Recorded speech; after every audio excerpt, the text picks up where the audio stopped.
今天我们非常荣幸地邀请到马丁·戴维森爵士，英国文化协会全球总裁。I'm talking about the creative industry. I also noticed in your corporate plan 2013 to 2015, there is a major part talking about British Council would like to do more on the creative economy. Yes. Especially try to connecting UK and the Chinese creative sectors. Absolutely. To deliver more.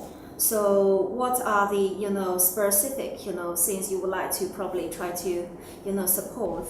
Well, I think we are very conscious the enormous investment that China is making in its cultural infrastructure. So people tell me there's one new theatre a week being opened across China, one new cinema per day opening, new libraries, new art centres, a huge explosion of cultural infrastructure. I think that there is a big opportunity for us to work together also in areas like the technical aspects of that cultural investment. How do you fill those cultural centres with activity? How do you do it in a commercial way which is successful? How do you build an audience? How do you build a technical capacity? These are areas of real expertise here in the UK. We are very proud in this country about our cultural industries. It is a very important part of our total economy. We need to make sure that cultural industry here is constantly refreshed and re-energized.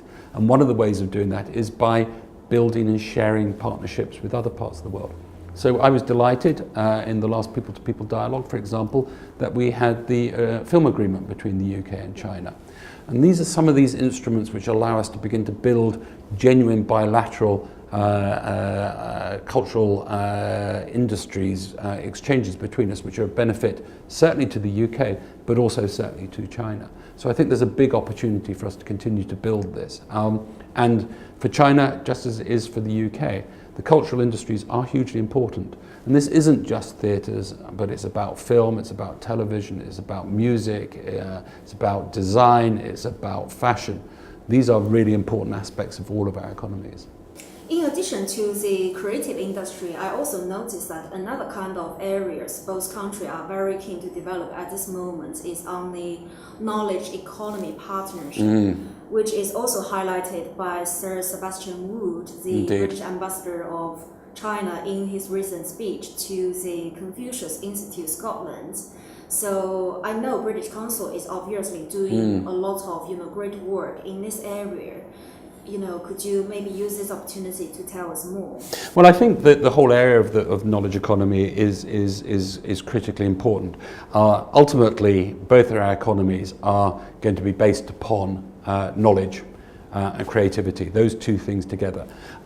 So again, last year we signed the agreement for scientific research exchange between our two countries. Very, very important agreement.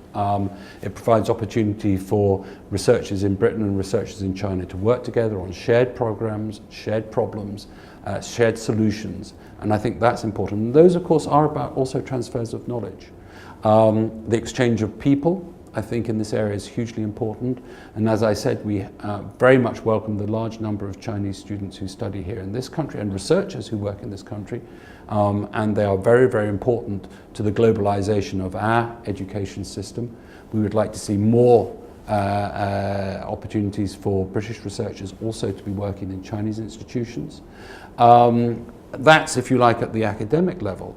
But I think there are also many other areas where particularly in that interface between research and development, between the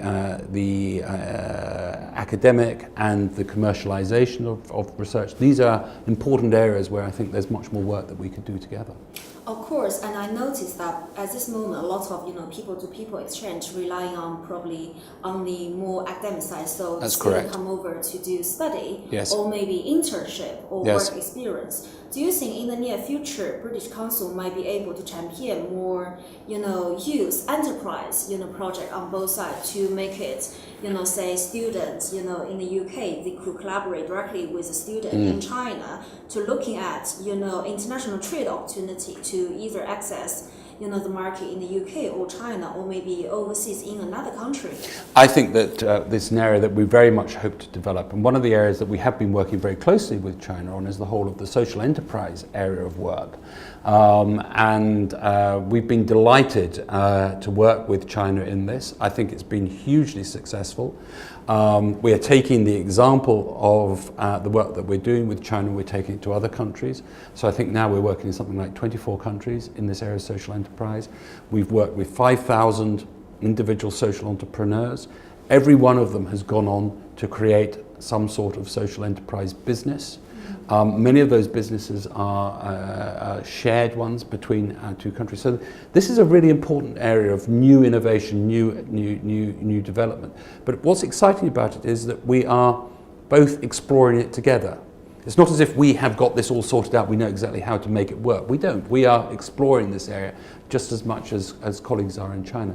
So this gives us an opportunity, I think, to develop some very, very interesting new thinking, which allows us to take a real step forward in opportunities for young entrepreneurs in China and young entrepreneurs in the UK to work together.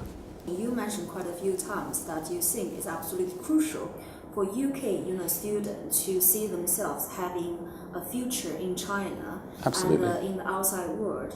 And our President Xi Jinping came up with this really exciting idea about the Chinese dream. And he believed that it's a dream that not only Chinese people could cherish, but also it's a dream, people from around the world can have their own individual version of Chinese dream. So what's your understanding about the Chinese dream?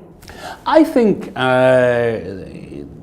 really it is the dream that we all have of a peaceful, prosperous future for ourselves, for our children, for our neighbours, the opportunity to have connections with other parts of the world, recognising that we live within different societies, with different backgrounds, different cultures, based on genuine mutual respect for each other, but also seeing opportunities to work together, to study together, to become more prosperous together, to understand each other better and to have a better life together.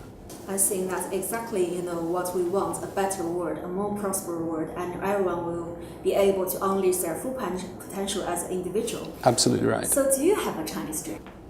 In some senses, I have been living my Chinese dream for the last 30 years.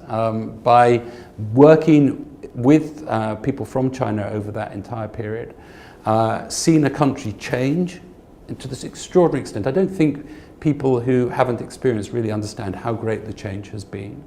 Are there challenges for China still? Yes, of course there are, just as there are for any other country. But what I want is for people in the UK, for my own children, to also see China as a partner for the future, an opportunity, an exciting place that they want to be part of. Can they all speak Mandarin or Cantonese? My first son I think he spoke Mandarin before he spoke English. So he went to China when he was only 5 weeks old. Wow. So they certainly, all of them have spent a significant amount of time in China, and I know that they want to continue with that understanding and that opportunity. That's wonderful. I'm sure it's probably a lot of people on both sides. They would like to have their children get to know more about each other, of course, about other country, and then in the end we can build more partnership and friendship, and it will pass on from one generation to the other generation. I think so, and of course. Chinese people are hugely proud of their culture, their background, the sheer extent of their civilization. We in this country are very, very proud of ours. I don't think that the pride that we have in our own culture and background stops us actually exchanging. Quite the opposite. It gives us the opportunity to exchange in a way which is of huge value to both sides. Thank you so much, Martin. It has been a great honor to talking to you here today, and I wish you very best in your future. Thank you very much indeed. It's very, very good to talk to you.